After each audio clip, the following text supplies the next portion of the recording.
But bravo, Andy, if you trying to sit here and tell me that you didn't pay Ronald DeVoe, a husband, a Real Housewife husband, a goddamn dime to be on this show, you's a lying, dirty, low down, coke sniffing, booger sugar trailing ass mother.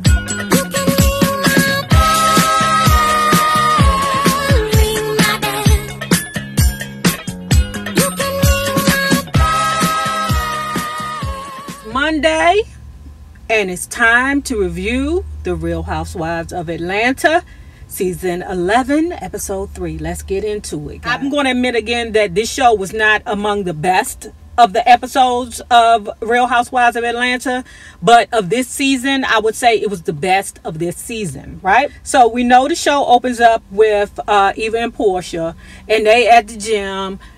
I want to know, y'all, what the fuck is Eva's problem with Cynthia? Like, is Cynthia, she called her, I guess, her runway walk the veteran walk, I guess.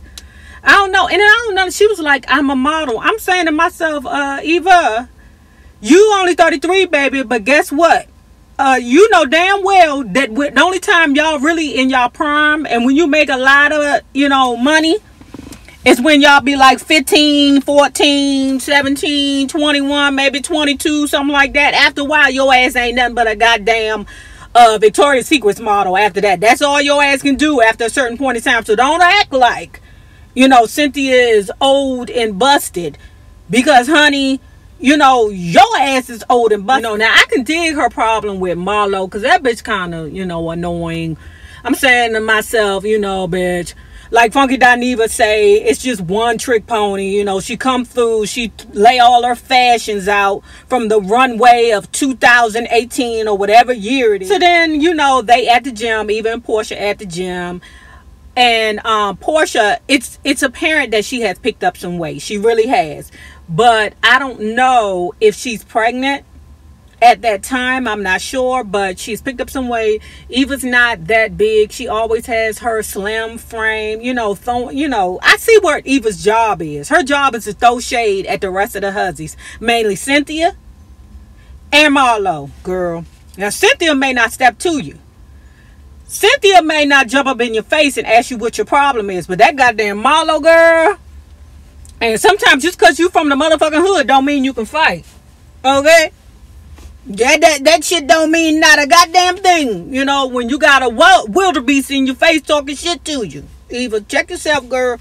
Check yourself. Because I don't see no war wounds on your face, girl. You pretty as fuck. All of us got a war wound. I got a war wound right there. Then we get to Houston with Gregg and Nene, where they're down there seeking alternative methods for Gregg's cancer. Andy and Shamari are friends, right? I didn't know that they were friends, but then when they said the correlation between them, Shamari is a part of a group called Black.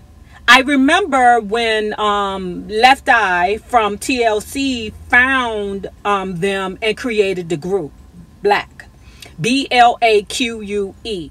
I think, did Candy co-write the song for them or the one hit that they had for each other? I'm not sure.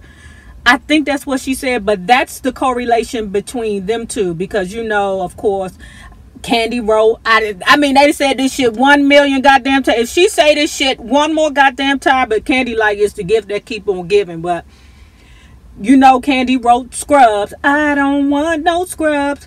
Child. Anyway, she wrote Scrubs for TLC. And, Left Eye Lopez was a part of the group. So she helped Candy help with Black, right?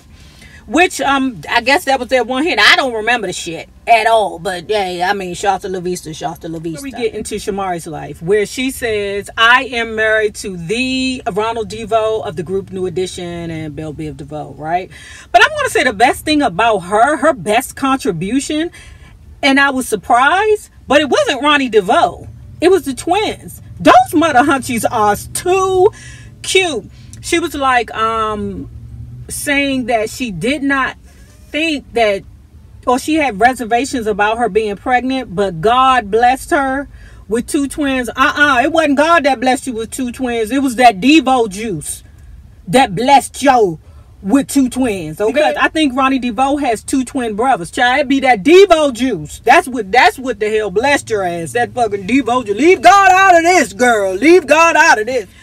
And then when she said that she met Ronnie one day when they were on tour, because her group and I think his group, BBD, were out and they slept together on the first night.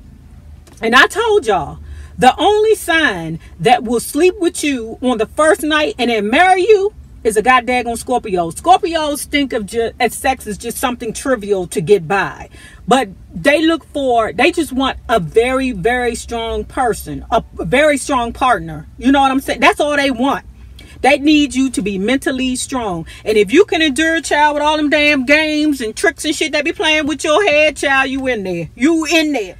So then, they talk about they are going to be doing music together. They, meaning Ronnie DeVoe and Shamari, right? And what's funny is Ricky Bell and his wife are doing the same thing. Shamari mentioned that she wanted to be like Jay-Z and Beyonce on the road with her and Ronnie DeVoe. Shamari can sing. She got a voice on her. And I didn't realize how thick Ronnie DeVoe's Boston accent was, but that shit is pretty daggone thick. Like when he was in the booth and he was rapping, I hate to say it, but I wasn't really impressed with it. And what I thought was going to happen happened.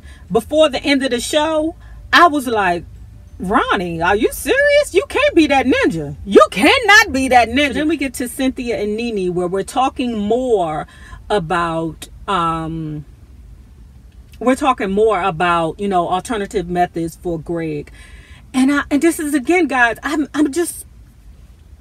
don't know if this is the thing that's dragging the show down. And I think people just don't want to see, you know, just things that are hurtful on a show. People go to shows to see, to laugh.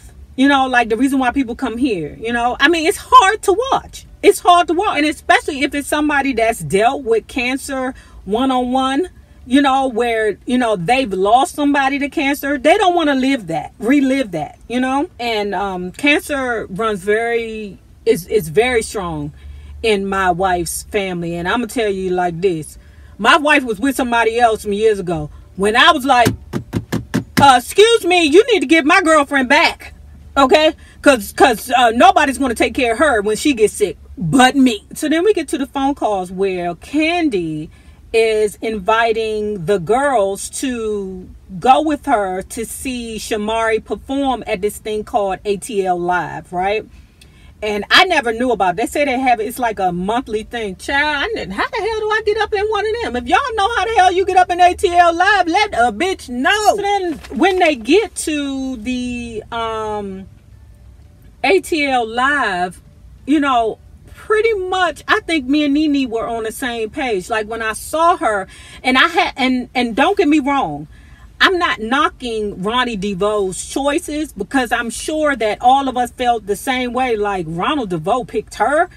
But I think what the problem is when I saw her and when Nene saw her, because Nene shaded her in the confessional and was like, oh, okay. You know, that's how I felt when I seen her. But, you know, I can't knock his taste. You know what I'm saying? What Scorpios pay attention to is who is strong. You know, I don't think it had anything to do with her physical appearance. Or he might like, you know, small, thin women. I don't know. But she's kind of built like a 12-year-old, you know, boy. She kind of built like a 12-year-old boy.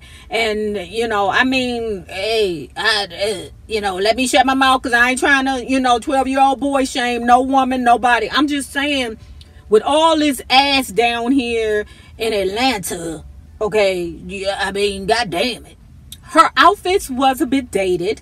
She was giving, her and her partner Black was giving me like Destiny Child circa Tina Knowles. Cynthia said that. I was like, girl, come on, do better, come up. But I don't think that matters, you know, to her, you know, or to them. But I do think they need to step up their game in regards to their outfit, because all I see is Destiny Child circa Tina knows. Buckle boots. That's all I see is buckle boots. When the performance was over, Ronnie DeVoe came over and threw like some shade at Candy's voice. Shamari was like, is there anything you want to tell Candy, baby? And he said, placement. I was like, why would he do that bitch ass shit? And you gonna try and tell me that Bravo Andy ain't pay him a couple of $1,000s to say that bitch ass shit? I know Ronnie DeVoe ain't no bitch ass motherfucker. Not coming from Boston. That was some bitch ass shit, so I know. Okay? I know that Bravo Andy paid his ass to say that bitch ass shit. But when Candy said in the confessional, and Candy's not, see, I don't know how to like describe her character, because I felt like what she said in the confessional when she was like, well, to be honest with you, your group is open up for my group, baby. So don't worry about my placement. Worry about getting New Edition back together. I said, oh shit. Then we get, when Eva threw shade, she said, okay, she's black. And not black with a Q. I said, what the fuck that's supposed to mean, bitch? I didn't get it. But Candy was kind of thrown off by it, because Candy was like, what did she mean by saying she's not black with a Q? Watch yourself, bitch. Watch yourself. Because these goddamn Real Housewives of Atlanta fans will put you there and they will take your bitch ass out. We get to where they're flashing from one scene to the next scene. And they're going from Porsha and her mother. And I'm saying, Porsha, your mama, girl, for real? You gonna try to... Girl, did you see her laid out on the couch like a goddamn mermaid on the sand? I said, bitch. Goddamn. Her mama just as dingy as her. No wonder her ass thought that the Underground Railroad was a real goddamn place. Girl, her mama taught her that. They flashing from Candy and Carmen and the young lady that Porsha beat up a couple of episodes ago. Y'all remember when it was a Christmas party and Porsha ran out and went to go beat somebody up? Girl, that was the third girl that was there with Candy, Carmen, and the husband that got beat up on camera, okay? And the husband got beat up on camera had said, yeah, hot dog guy used to mess with my friend. He bought her a Rolex, he cooked for her, and he put a tattoo of her on his body. And at the same time, they going to Porsha and her mama looking like a mermaid. And Porsha's like, yeah, mama, he bought me a Rolex. He getting a tattoo of me on his back. And he gonna cook for me, child. I love a man that cook for me. I'm saying, oh, God. Child, I done got caught up by one of them damn strategic motherfuckers, too. It happens, child. It happens. But, girl, Porsha ain't seen, she done slept with the man. Why she ain't see another woman's tattoo on her body? On his body, I mean. Girl, Porsha, girl, help you, girl. Help you.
The worst that can happen is I can go back to getting robbed, held at gunpoint, and being mistaken for a prostitute in my third-floor walk-up that was also a crack house.